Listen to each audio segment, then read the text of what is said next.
ونشهد أن لا إله إلا الله وحده لا شريك له ونشهد أن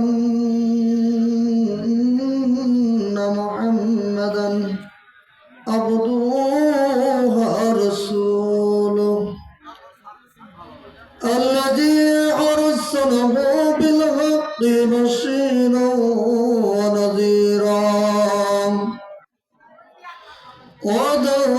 وداعيا إلى الله بإذنه سراجا قمرا منيرا فقد قال الله تعالى في كلامه المجيد والفرقانه الحميد محبت সবাই আমার সাথে পড়ুন أعوذ بالله من الشيطان الرجيم بسم الله الرحمن الرحيم يا أيها الذين آمنوا اتقوا الله وكونوا مع الصادقين قال تعالى وإذ قال ربك للملائكة إني جاعل في الأرض خليفة صدقت يا رب العالمين عن أنس رضي الله عنه أنه قال رسول الله صلى الله عليه وسلم لا يؤمن أحدكم حتى أكون أحب إليه من والده ووالده والناس أجمعين متفق عليه أو كما قال عليه الصلاة والسلام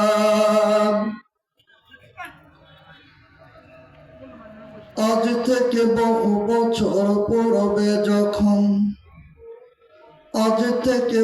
বছর পূর্বে যখন এই দুনিয়ার বুকে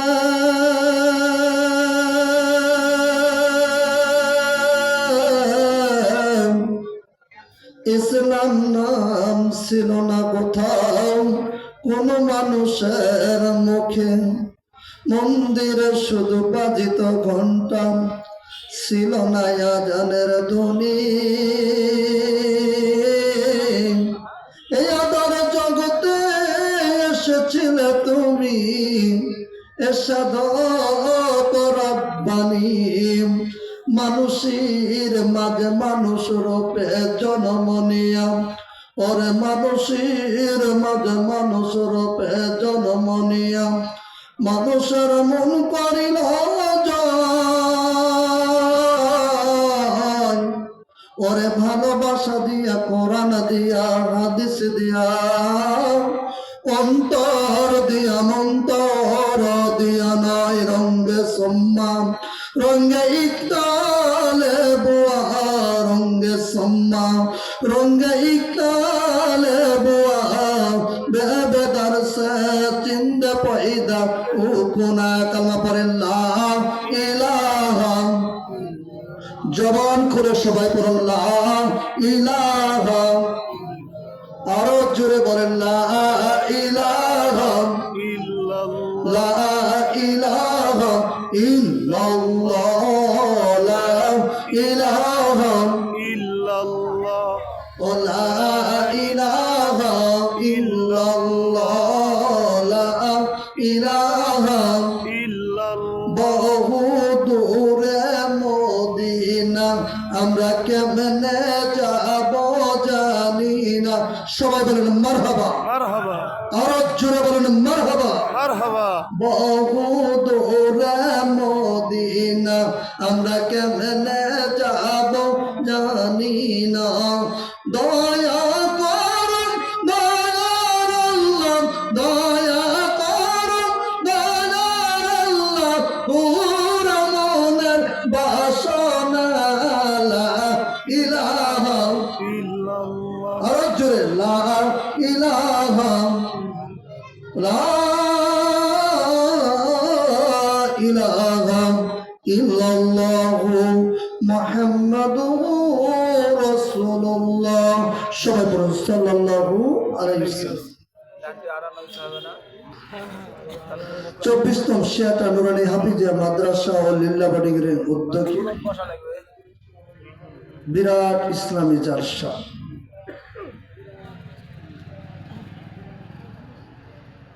আজ সে জালসার মাননীয় সভাপতি এবং বিশেষ অতিথি এবং আমার সামনে বসা মুরব্বিয়ান কেরাম, আমার অন্তরস্থল থেকে শুভেচ্ছা জ্ঞাপন করতেছি এবং আমার পর্দার আড়ালে আমার মা ও বোনেরা, অবলা সরলা মা ও বোনেরা, তাদেরকেও প্রতি আমি শুভেচ্ছা জ্ঞাপন করতেছি। এই মুহূর্তে জানতে চাচ্ছি আপনারা সবাই কেমন আছেন? আলহামদুলিল্লাহ, আলহামদুলিল্লাহ। প্রশংসা সেই মহান রাব্বুল আলামিনের জন্য, যে মহান রাব্বুল আলামিন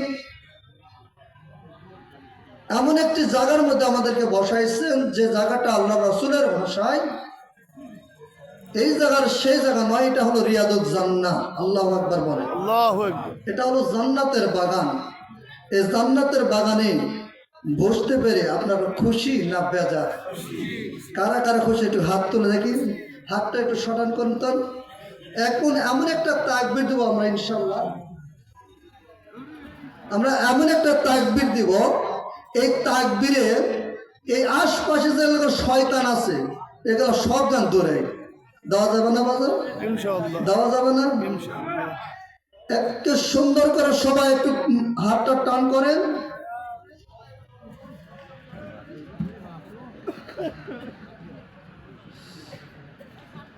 সবাই আমি যখন বলবো লিল্লাহি তাকবীর, আপনারা বলবেন আল্লাহু আকবার। এটা এতই জোরে বলবেন ইনশাআল্লাহ, দেখা যাক এই শিয়াটা থেকে শয়তান সব দূর হয় কিনা, একটু চেষ্টা করবো ইনশাআল্লাহ। কি করা যাবে না? ইনশাআল্লাহ। লিল্লাহি তাকবীর, আল্লাহু আকবার, লিল্লাহি তাকবীর, আল্লাহু আকবার, লিল্লাহি তাকবীর। আল্লাহু আকবার। কোরআন হাদিস যেখানে, আমরা আছি সেখানে, কোরআন হাদিস যেখানে, আমরা আছি সেখানে। আল হাদিসের আলো, ঘরে ঘরে জালো, আল হাদিসের আলো, ঘরে ঘরে জালো। লিল্লাহি তাকবীর। আল্লাহু আকবার। আলহামদুলিল্লাহ। আপনাদের শিয়াটা মানুষের জোর ভালোই দেখছি, আলহামদুলিল্লাহ। যাক, আপনাদের সামনে পবিত্র কোরআনুল কারীম থেকে আমি দুইটা আয়াতে কারিমা তিলাওয়াত করেছি এবং লক্ষ লক্ষ হাদিসের মধ্যে থেকে একটি হাদিস আপনাদের খেদমতে পেশ করেছি। এই আয়াতগুলোকে কেন্দ্র করে এবং হাদিসকে কেন্দ্র করে কিছুক্ষণ কথা আপনাদের সামনে বলবো। আমাকে বলার এবং আপনাদের শোনার, তদনুযায়ী আমল করার সবাইকে তৌফিক দান করে জানো। সবাই বলে আমিন। আমিন, আরেকবার বলেন আমিন। আমিন। বিসমিল্লাহির রাহমানির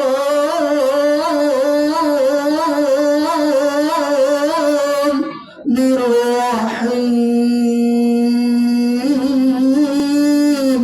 আল্লাহু আকবার।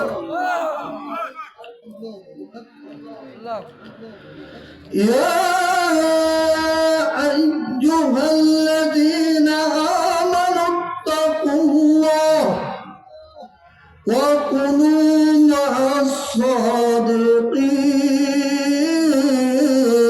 আল্লাহু আকবার।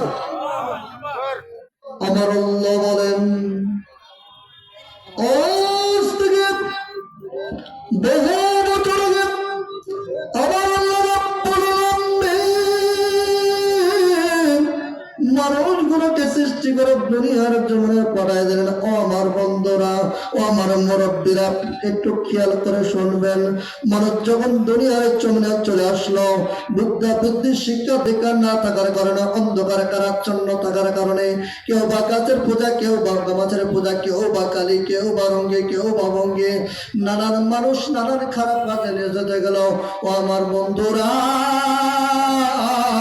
ও আমার শিয়াটার বাবাজিরা, একটু মনোযোগ দিয়ে শুনবেন। মানুষ যখন পাপ করতে করতে মানুষ যখন খারাপ হয়ে যায়, এই খারাপ মানুষগুলোকে ভালো বানাবার জন্য, অভদ্র মানুষকে ভদ্র করার জন্য, অশিক্ষিত মানুষকে শিক্ষিত বানাবার জন্য আমার আল্লাহ রাব্বুল আলামিনের কুদরতি পার্লামেন্ট সিদ্ধান্ত অনুযায়ী দুটি নিয়ামত, দুটি বরকত। এক নম্বরে নূর নবী হযরত মুহাম্মদ সাল্লাল্লাহু আলাইহি সাল্লাম, আর নবীজির উপর নূর নামে 30 পারা কোরআন। জোরে বলুন সুবহানাল্লাহ। আল্লাহ রাব্বুল আলামিন দুনিয়ার মাঝে দুটি নিয়ামত, দুটি বরকত, দুটি রহমত। এক নম্বরে নূর নবী হযরত মুহাম্মদ সাল্লাল্লাহু আলাইহি সাল্লাম, আর নবীজির উপর নূর নামে 30 পারার কোরআন। যদি কোরআনুল কারীমকে জিজ্ঞাসা করা হয়, এ কোরআনুল কারীম, তোমার বাড়ি কোথায়? কোরআনুল কারীম বলবে না আমার বাড়ি আমেরিকায়। কোরআনুল কারীম বলবে না আমার বাড়ি বাংলাদেশে। কোরআনুল কারীম বলবে না আমার বাড়ি ভারতে। কোরআনুল কারীম বলবে না আমার বাড়ি সৌদি আরবে। কোরআনুল কারীম সুন্দর করে আরবি ভাষায় উত্তর দিচ্ছে, বল হুয়া কুরআনুম মাজিদ ফি লাওহিম মাহফুজ। আল্লাহু আকবার বলেন। আল্লাহু আকবার। কোরআনুল কারীম উত্তর দিচ্ছে, আমি লাউহে মাহফুজ থেকে এসেছি, আমার বাড়ি হলো লাউহে মাহফুজে। যদি কোরআনুল কারীমকে জিজ্ঞাসা করা ভাই, হে কোরআনুল কারীম, তুমি কার জন্য এসেছো? কোরআনুল কারীম বলবে না আমি অমুক এমপির জন্য এসেছি। কোরআনুল কারীম বলবে না আমি অমুক ম্যাজিস্ট্রেটের জন্য এসেছি। কোরআনুল কারীম বলবে না আমি অমুক চেয়ারম্যানের জন্য এসেছি। কোরআনুল কারীম আরবি ভাষায় উত্তর দিচ্ছেন, হুদাল মুত্তাকিন। আল্লাহু আকবার বলেন। আল্লাহু আকবার। হুদাল লিল মুত্তাকিন, যারা হেদায়েত প্রাপ্ত হয়েছে, আমি কোরআনুল কারীম এসেছি তাদের পথ প্রদর্শনকারী হিসাবে। জোরে বলুন সুবহানাল্লাহ। এই কোরআনুল কারীম যদি আমরা হাতে ধরি, তারপর আমরা যদি বসে বসে পড়ি, আর মুখের ভিতর যদি রেখে দিই দাড়ি, আর সারা দিয়ে যদি ওই নির্বাচনের সিগারেটের বিড়ি, আল্লাহ তাআলা আমাদের জন্য জান্নাতের মধ্যে রেখেছে বাড়ি। জোরে বলুন সুবহানাল্লাহ। আমরা জান্নাতের মধ্যে যেতে চাই, জান্নাত পেতে চাই। আমার হলো মুসলমান, আমরা মুসলমান, এমন একজন মুসলমান, এমন একটি জাতি। আমরা মুসলমান অর্থ হলো আত্মসমর্পণকারী। বলে কি কারী? আত্মসমর্পণ। মুসলমান অর্থ হলো আত্মসমর্পণকারী। আমরা আত্মসমর্পণ করব একমাত্র মাওলা পাকের কাছে। মাওলা পাকের কাছে আমরা আত্মসমর্পণ করব। যদি আত্মসমর্পণ করতে পারি, আল্লাহ তাআলা কোরআনুল কারীমের মধ্যে সুন্দর করে ডাক দিয়ে বলতেছেন, ইয়া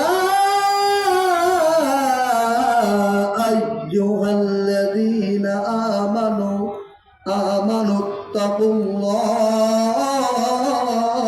আল্লাহু আকবার বলেন। আল্লাহ রাব্বুল আলামিন ডাক দিয়ে বলতেছেন, নবী গো,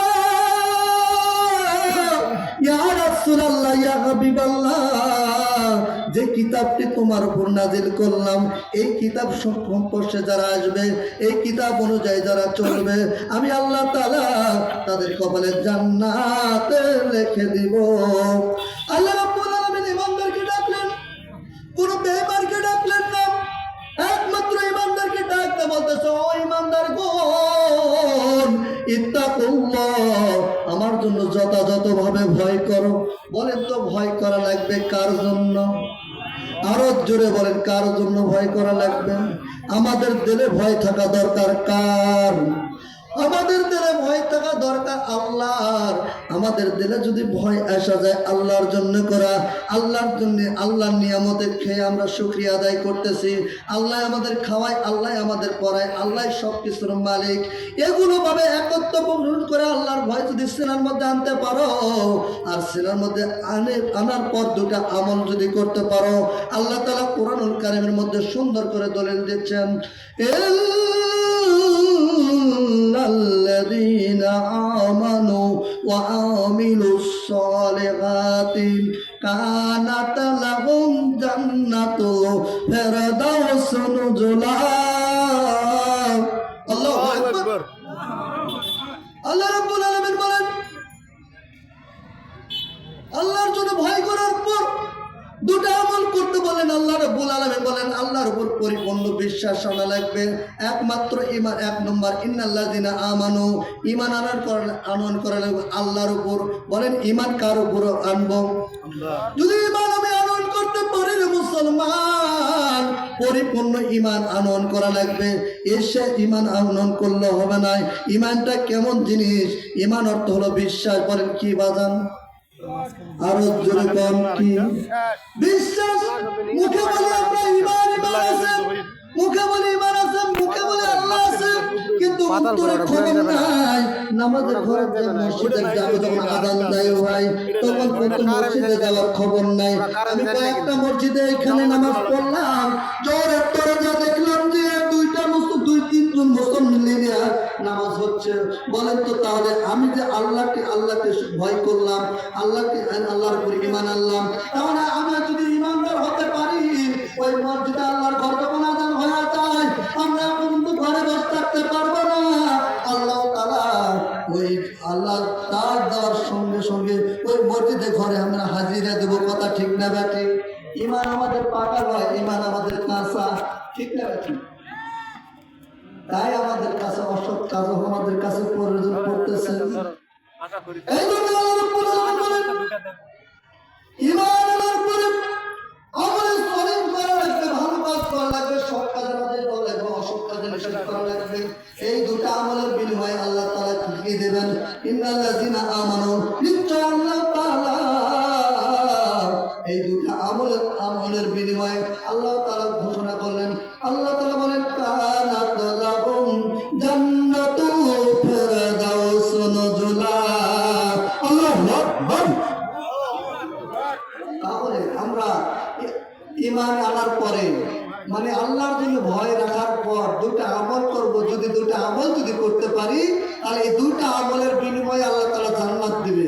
আমরা জান্নাতে যেতে চাই তো? কারা কারা জান্নাতে যায় একটু হাত তুলে। আল্লাহ এই বান্দারা তুমি ছবি ক্যামেরা করে রাখো। আল্লাহ এই ব্যক্তিরা জান্নাত চায়, আর এদেরকে পাক্কাই হিরোদার না করে ওই কবরে তুমি ডাক দিও না। সবাই বলে আমি। কিন্তু আমরা মুখে বললাম, এখানে ওয়াদাও করলাম, কিন্তু ফজরের নামাজ কাজা করলাম, লাভ হলো? লাভ হলো? আল্লাহ রাব্বুল আলামিন বলেন, কেন আল্লাহর ইবাদত করবেন না? কেন আল্লাহর গোলামি করবেন না? আল্লাহর দাসত্ব কেন করবেন না? অবশ্যই আল্লাহ আমাদেরকে সৃষ্টি করেছেন তার গোলামি করার জন্য, তার দাসত্ব করার জন্য, তার ইবাদত করার জন্য। যদি আমরা ইবাদত করতে পারি, আল্লাহ তাআলা কোরআনুল কারীমের মধ্যে বলেন, আদখুলি ফি ইবাদি ওয়াদখুলি জান্নাতি। আল্লাহু আকবার। আল্লাহ বলেন ইবাদত করো আর জান্নাতের মধ্যে ঢোকা করো। ইবাদতটা হওয়া লাগবে সহিহ, ইবাদতটা হওয়া লাগবে আকীদা মুক্ত, শিরক মুক্ত। যদি আপনারা করতে পারেন, আকীদা সুন্দর করে করতে পারেন, তাহলে অবশ্যই আল্লাহ তাআলা আকীদা মুক্ত করলে, আকীদা মুক্ত যদি মানে শিরক মুক্ত যদি আমরা ঈমান আনতে পারি, তাহলে আল্লাহ তাআলা অল্প আমলে হবে নাজাতের জন্য যথেষ্ট। জোরে বলুন সুবহানাল্লাহ। আল্লাহ রাব্বুল আলামিন আমাদেরকে দুনিয়ায় পাঠিয়ে দিলেন তার ইবাদত করার জন্য। এমন একটি জাতি হিসেবে আমাদেরকে পাঠিয়ে দিলেন। আমরা হলো মুসলমান জাতি। বলেন কি জাতি? আমাদের নবী হলো মুহাম্মদ সাল্লাল্লাহু আলাইহি সাল্লাম, আর আমাদের হলো বিধান হলো আল কোরআন। জোরে বলুন সুবহানাল্লাহ। কিন্তু আমরা মুসলমান হওয়ার পরেও আমরা দেখা গেছে যে মুসলমান হয়েছে ঠিকই, আল্লাহ তাআলা এই জায়গাতে আয়াত নাযিল করেছেন, ইয়া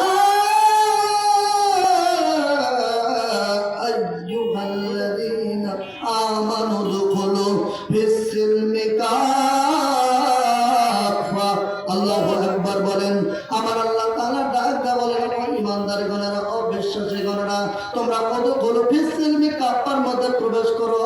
আর যদি তুমি ইসলামের মধ্যে প্রবেশ করতে পারো, আর তুমি যদি মুসলমানের মতন মুসলমান হতে পারো, একজন মুসলমানের মর্যাদা কতখানি, একজন মুসলমানের সম্মান কতখানি, যদি ওয়াদখুলু ফিস-সিলমির মধ্যে ঢুকে পড়ো। কিন্তু আল্লাহ তাআলা এই আয়াত দ্বারা বোঝা গেল যে আমাদের এখনো মুসলমান মধ্যে ঢুকতে বাকি আছে, ঠিক না ভাই? ঠিক। এই আয়াত দ্বারা বোঝা গেল যে এখনো আমরা মুসলমান হতে পারিনি, পরিপূর্ণ মুসলমান হতে পারিনি। তাছাড়া আল্লাহ তাআলা এই জায়গাতে কোরআনুল কারীমের আয়াতে বোঝা দিলেন ওয়াদখুলু ফিস-সিলমি কাফা, তোমরা পরিপূর্ণ ইসলামের মধ্যে দাখিল হও। হুকুমকার বলেন, হুকুমকার। আমি ছোট্ট একটা উদাহরণ দিই যে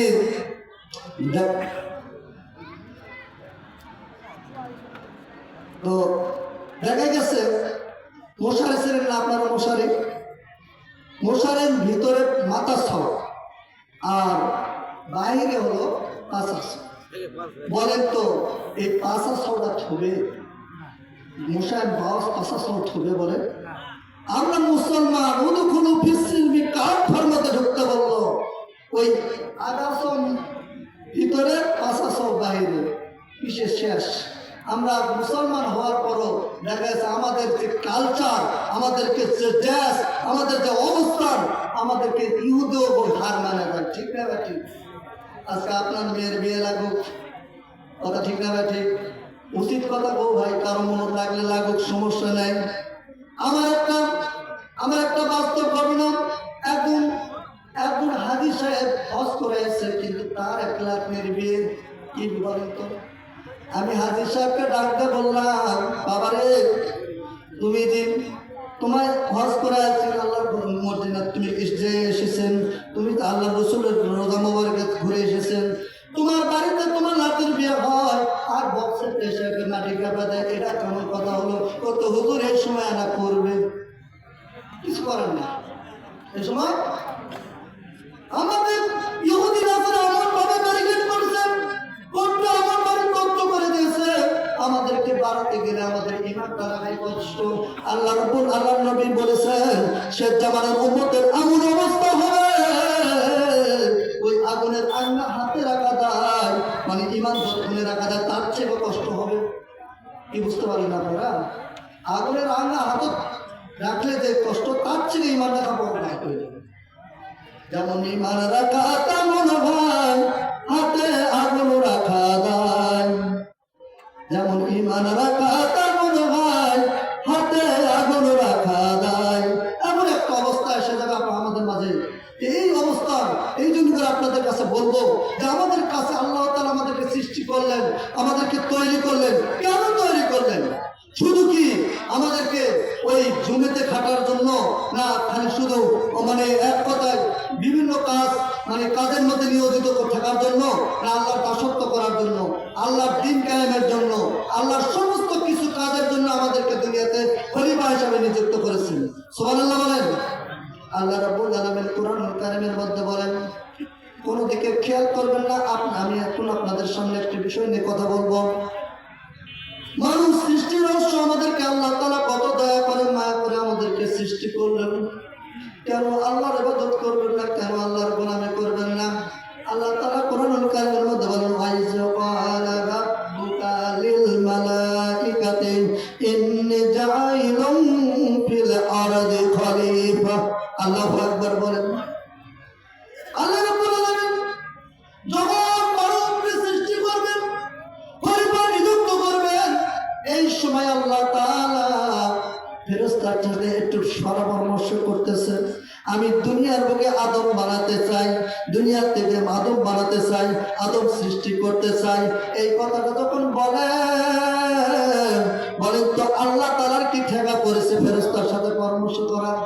আল্লাহ বললে তো হয়ে যায়। তারপর যখন পরামর্শ করতে গেলেন, ফেরেশতারা বলেন ওদের কারো সৃষ্টি করব, ওরা দুনিয়ার বুকে যায় হাঙ্গামা করবে, রক্তপাত ঘটাবে। কেন ওদেরকে সৃষ্টি করবেন?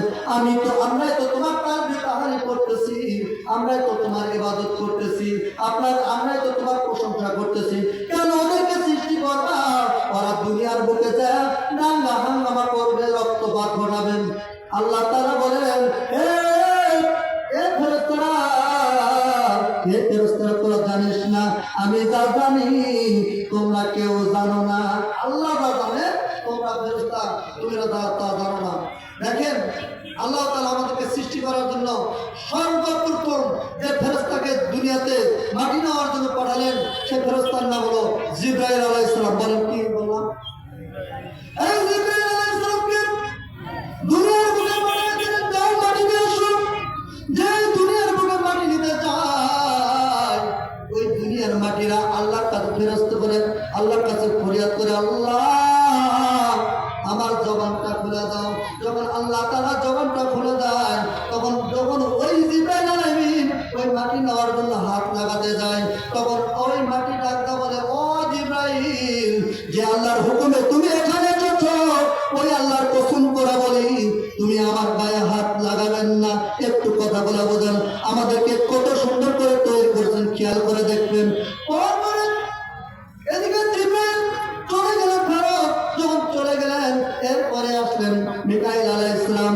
মিকাইল আলাইহিস সালাম যখন আসে ওই দুনিয়ার বুকে মাটি নেওয়ার জন্য যখন প্রস্তুতি গ্রহণ করলেন, মিকাইল আলাইহিস সালাম যখন হাত লাগাতে যায় তখন মাটির জবান খুলে গেছে। জবান দিয়ে বলে, ও মিকাইল আলাইহিস সালাম, তুমি শুনে রাখো, তুমি শুনে রাখো, যে আল্লাহর হুকুম তুমি এসেছো ওই আল্লাহর কসম করে বলি তুমি আমার গায়ে হাত লাগাবেন।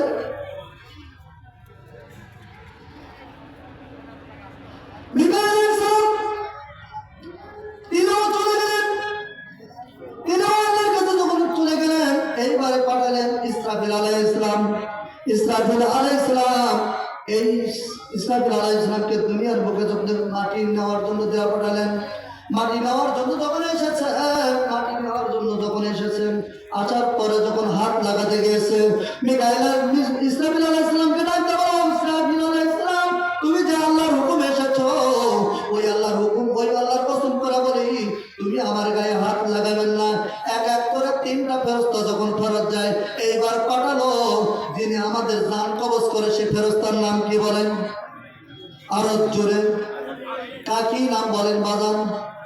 ওই ফেরেশতাটার নাম হলো আলাইহিস সালাম। তিনি যখন মাটিতে মাটি নেওয়ার জন্য যখন পাঠাইলেন দুনিয়ার বুকে উনি আর কারো কথা শুনলেন না। ও তো নামে আজরাইল, হুকুম পাইলে এক সেকেন্ডে সামনে হয় হাজির।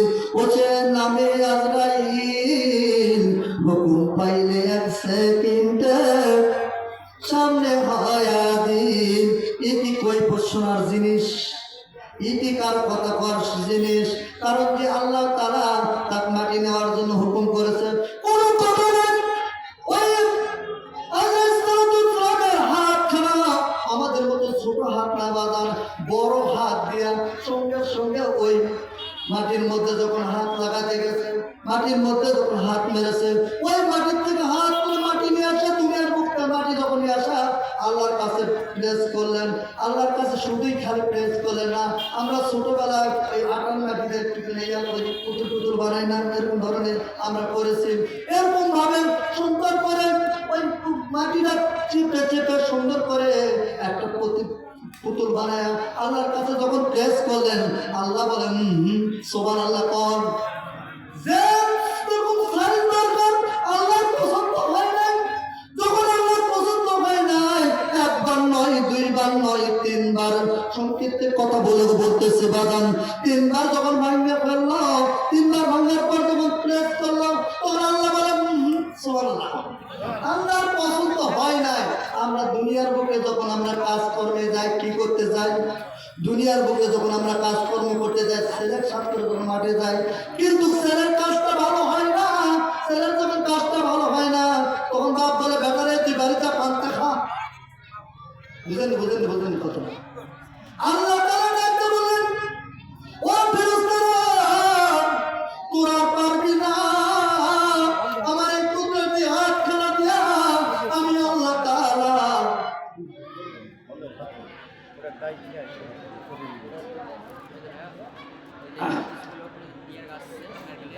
আল্লাহ তাআলার হাতখানা দিয়ে নিজের মুখমণ্ডলটা তৈরি করলেন। জোরে বল সুবহানাল্লাহ। এই সুন্দরভাবে এই মুখমণ্ডলটা তৈরি করলেন।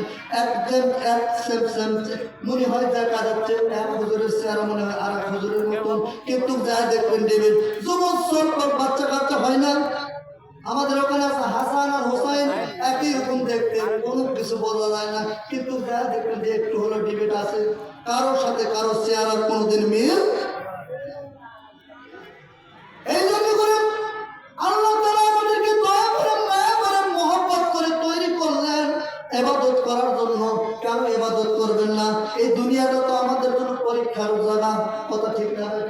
দুনিয়াটা হলো আমাদের জন্য পরীক্ষার জায়গা। এই পরীক্ষা যদি পাস করতে পারো, আল্লাহ তাআলা এই পরীক্ষায় পাস করলে আল্লাহ তাআলা আমাদের জন্য রেখেছেন জান্নাত। আরে আমল ভালো করা লাগবে। আল্লাহ তাআলা কোরআনুল কারীমের মধ্যে সূরা মুলকের 2 নম্বর আয়াতে আল্লাহ তাআলা বলেন, আল্লাযী খালাকাল মাউতা ওয়াল হায়াতা লিয়াবলুয়াকুম আইয়ুকুম আহসানু আমালা। আল্লাহু আকবার বলেন। আল্লাহ রাব্বুল আলামিন আল্লাযী খালাকাল মাউতা, আল্লাহ তাআলা বলেন আমি দুনিয়াতে তোমাদেরকে সৃষ্টি করার পূর্বে তোমাদের মওতকে আগে সৃষ্টি করলাম, তারপরে আমি হায়াত দান করলাম। আর হায়াত আর মওতের মাঝখানে যে সময়টুকু পাবা, আহসানু আমালা, কে সুন্দর আমল নিয়ে আমার কাছে আসতে পারে, মানে উত্তম আমল। আমল আমরা করি, নেক আমলের কথা বলা হচ্ছে, ভালো কাজের কথা বলা হচ্ছে, এটা ঠিক আছে, কিন্তু আহসানু আমালা, এখানে উত্তম আমলের কথা বলা হচ্ছে। উত্তম আমল বোঝাতে গেলে আরো সময় প্রয়োজন।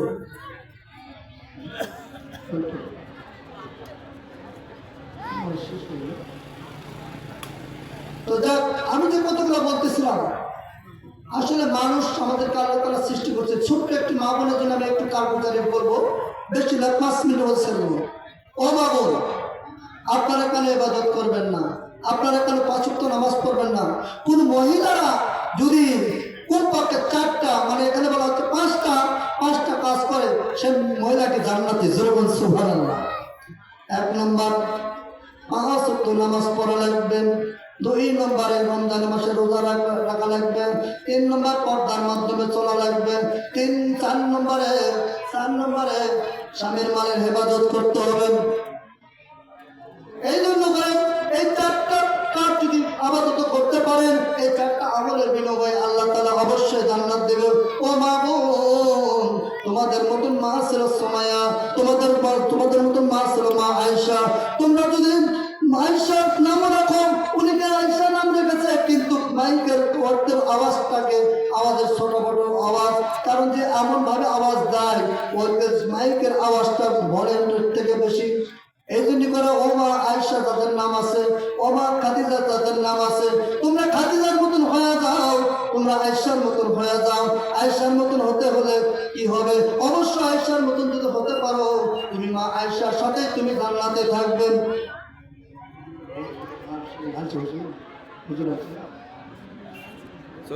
তো যাক, আমি সংক্ষিপ্তভাবে যেটুকু আমি বললাম, আমাদেরকে মরণশীল আমরা কেউ থাকবো না, থাকার জন্য জায়গায় নয়। আমরা এসপি ডিসি ম্যাজিস্ট্রেট হয়ে যা লাভ নাই, একজন ইমানদার হয়ে যদি যেতে পারি, আল্লাহ তাআলা আমাদের ঠিকানা করে দেবে জান্নাতের বাড়ি। আর জান্নাতে যেতে গেলে এই যে সম্পর্ক সবকিছু থাকবে পড়া, সবকিছু থাকবে পড়া। যখন যাবেন আপনি মরা, তাড়াতাড়ি করা, 4 জনে ধরা, হাকিয়াত করা, লিয়া যাবে ধরা, কবরের মধ্যে লিয়া যাবে সারা। আল্লাহ কবে ফেরেশতা তুই তাড়াতাড়ি ধরা, আমার এক বান্দার কাছে পড়া, ও কৃষ্ণা সারা, ও বেশকে ধরা, দুনিয়ার বুকে বচ্চা ছিল যারা, আমরা ঘাড়ামো করবো না তো ইনশাল্লাহ। আমরা সাইজ হওয়া করি ইনশাল্লাহ। আল্লাহ আমাদেরকে কবুল করুন। সময় যত 8 ঘন্টা, এই 8 ঘন্টার মধ্যে কথা আল্লাহ আমাকে 8:30 দিলেছেন, 9টা মতো টাইম, তারপরও টাইম লেট হয়ে গেছে। যেটুকু কথা বললাম, কথার মতো ভুল টুটি হতে পারে বাগান। আপনাকে আরেকটা দাওয়াত দিচ্ছি, আগামীতে আমি ইয়াতে আছি ইনশাল্লাহ, ভোলাগাড়ি তো আছি ইনশাল্লাহ, আপনারা আসবেন ইনশাল্লাহ। আপনাদের সাথে আরো হয়তো বা অন্য বিষয়ে আরো আলোচনা করবো। আল্লাহ পাক আমাদেরকে এই কথাগুলো বোঝার তদ অনুযায়ী আমল করার সবাইকে তৌফিক দান করুন। সবাইকে আমার সালাম দিয়ে আসসালামু আলাইকুম ওয়া রাহমাতুল্লাহি ওয়া বারাকাতুহু।